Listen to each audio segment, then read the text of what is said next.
शूद्र का मतलब क्या हुआ? असिस्टिंग क्लास ऑफ सोसाइटी, जो असिस्ट करने में बहुत बढ़िया है. He can be -1 but he can not be number 1 and but he will do fantastic work. कुछ लोग असिस्ट करने में बहुत बढ़िया, उसको लीडर मत बनाओ भैया, दिक्कत करेगा वो आदमी, क्योंकि वो अपने आप डिसीजन नहीं लेता, लेकिन डिसीजन को एग्जीक्यूट बहुत अच्छे से करा सकता है. एक आदमी स्ट्रैटेजी का, एक एग्जीक्यूशन का है. एग्जीक्यूशन और स्ट्रैटेजी को आपस में इंटरचेंज करोगे तो पूरी सरकार का नाश हो जाएगा. ये मिस्टर विवेक बिंद्रा अपने आप को बहुत काबिल समझते हैं, लेकिन मुझे लगता है बेहद नकारात्मक सोच वाले और घटिया प्रवृत्ति के, घटिया सोच वाले व्यक्ति हैं. ये कह रहे हैं कि इंटेलेक्चुअल केवल ब्राह्मणों के अंदर होता है, एडमिनिस्ट्रेशन चलाने की क्षमता और काबिलियत केवल क्षत्रिय में होती है, व्यापार करने के काबिल केवल वैश्य होते हैं.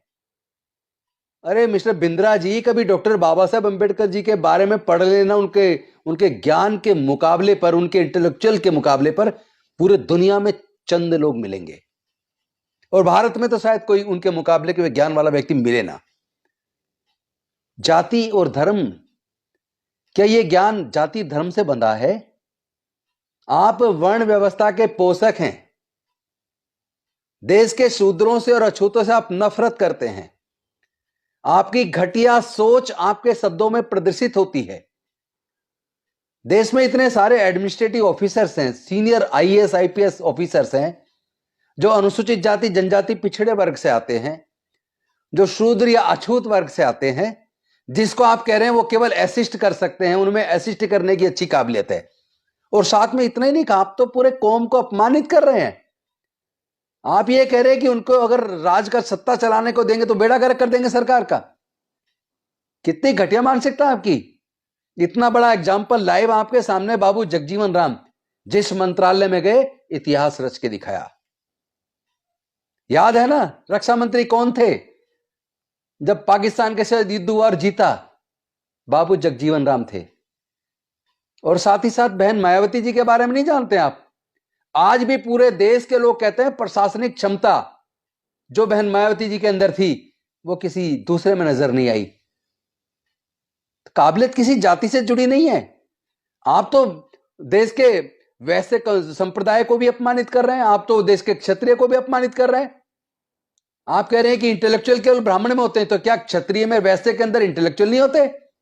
देश के अंदर जितने चार्टर्ड अकाउंटेंट हैं, जितने व्यापारी हैं, आप कभी देखना जितने डॉक्टर इंजीनियर हैं, ज्यादातर वैश्य कम्युनिटी के मिलेंगे आपको. तो क्या वो इंटेलेक्चुअल नहीं है? ये कहना चाहते हैं आप? क्या क्षत्रिय लोग इंटेलेक्चुअल नहीं होते?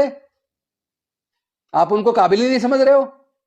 केवल प्रशासनिक क्षमता उनको कह रहे हो आप, यानी शासन चलाने की क्षमता, लेकिन इंटेलेक्चुअल उनके अंदर नहीं होता क्या? क्षत्रियों का आप अपमान कर रहे हैं, वैश्यों का आप अपमान कर रहे हैं, शूद्रों का आप अपमान कर रहे हैं, अछूतों का आप अपमान कर रहे हैं. पूरा देश आपको देख रहा है कि कितनी घटिया सोच आपकी है. आपको जवाब दिया जाएगा.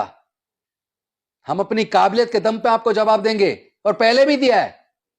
बहन मायावती जी ने भी दिया, बाबू जगजीवन राम जी ने भी दिया, और आज मल्लिकार्जुन खड़गे जी, उनके भी विभाग रहे, रामविलास पासवान जी जिस विभाग में रहे, बहुत अच्छा काम किया है.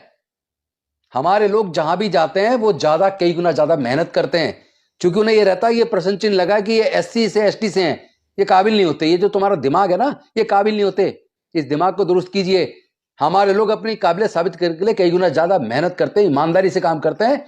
और सरकारें अगर चल रही है ना, तो हमारे दम पे चल रही है, क्योंकि हम ईमानदारी से, मेहनत से काम करते हैं. आप अपना दिमाग दुरुस्त कीजिए, इलाज कराइए अपना. आपने कुछ पढ़ा वढ़ा है नहीं, बिना अध्ययन के ऐसे ही बोल दिया. अरे एक बात बताओ, ये अमेरिका जो दुनिया में सबसे आगे निकला, जापान जो दुनिया में सबसे आगे निकला, तो क्या वहां ब्राह्मण है?